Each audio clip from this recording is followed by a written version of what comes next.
దశరథ తన చెల్లి ఎలా ఉందో తెలుసుకుందామని చెప్పి కార్తీక్ ఫోన్‌కి వీడియో కాల్ చేస్తూ ఉంటాడు. అది చూడగానే అక్కడ ఉన్న కార్తీక్ వాళ్ళ అమ్మ అయితే చాలా సంతోషిస్తూ ఉంటారు. ఇంతలో అక్కడ ఉన్న దశరథ "ఇప్పుడు ఎలా ఉందమ్మా నీకు" అని చెప్పేసి అయితే అడుగుతూ ఉంటాడు. ఆ మాటలు వినగానే అక్కడ ఉన్న కార్తీక్ వాళ్ళ అమ్మ అయితే "ఇప్పుడు కొంచెం బాగానే ఉందన్నయ్య" అని చెప్పి అంటూ ఉంటుంది. ఇంతలో అక్కడ ఉన్న దశరథ అయితే "టాబ్లెట్స్ వేసుకున్నావా?" అని చెప్పి అడుగుతూ ఉంటాడు. ఆ మాటలు వినగానే అక్కడ ఉన్న కాంచన అయితే "ఇంకా లేదన్నయ్య, భోజనం తిని వేసుకుంటాను" అని చెప్పి అంటూ ఉంటుంది.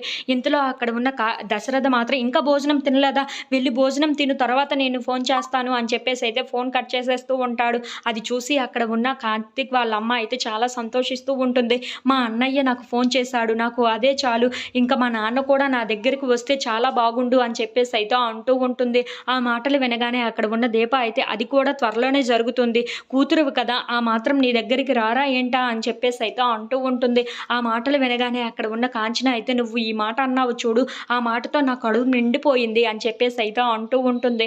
ఆ మాటలు వినగానే అక్కడ ఉన్న కార్తీక్ మాత్రం "అమ్మమ్మ, అలా అంటే ఎలా? ఆ మాటతో నీకు కడుపు నిండిపోయిందా? మరి భోజనం ఎవరు తింటారు? నువ్వే తినాలి ఖచ్చితంగా. పద భోజనం తిందాం గాని" అని చెప్పేసి అయితే అంటూ ఉంటాడు. ఆ మాటలు వినగానే అక్కడ ఉన్న వాళ్ళందరూ అయితే చాలా సంతోషిస్తూ అక్కడ భోజనానికైతే వెళ్తూ ఉంటారు. ఇంతలో అక్కడ ఉన్న కార్తీక్ వాళ్ళ అమ్మ భోజనం తినలేక ఇబ్బంది పడటం చూసి "అమ్మ, నేను భోజనం పెడుతూ ఉంటాను, నువ్వు తిను" అని చెప్పేసి అయితే అంటూ ఉంటాడు. ఆ మాటలు వినగానే అక్కడ ఉన్న కాంచన మాత్రం "లేదు లేదురా, నేను తినగలనులే, పర్వాలేదు" అని చెప్పేసి అయితే అంటూ ఉంటుంది. ఇంతలో అక్కడ ఉన్న కార్తీక్ మాత్రం "నాకు ఈ చిన్నప్పుడు ఒంట్లో బాగోలేనప్పుడు నువ్వు గోరుముద్దలు చేసి పెట్టేదానివి కదా! ఇప్పుడు నేను నీకు తినిపిస్తే అందులో తప్పేముంది? వయసు అయిపోయిన తర్వాత బిడ్డలకి వాళ్ళ అమ్మ నాన్నే కొడుకు, కూతుర్లు అవుతారు. అలాంటప్పుడు నేను నీకు తినిపిస్తే అందులో తప్పేముంది? రా, నేను తినిపిస్తాను" అని చెప్పేసి అయితే అంటూ ఉంటాడు. ఆ మాటలు వినగానే అక్కడ ఉన్న వాళ్ళ అమ్మ అయితే చాలా సంతోషిస్తూ ఉంటుంది. ఇంతలో శౌర్య అక్కడికి వచ్చి "అంటే ఇప్పుడు మరి నేనేమిటవుతాను?" అని చెప్పేసి అయితే అడుగుతూ ఉంటుంది. "నువ్వు నా చిన్న కూతురివి, మా అమ్మ నా పెద్ద కూతురు" అని చెప్పేసి అయితే కార్తీక్ అంటూ ఉంటాడు.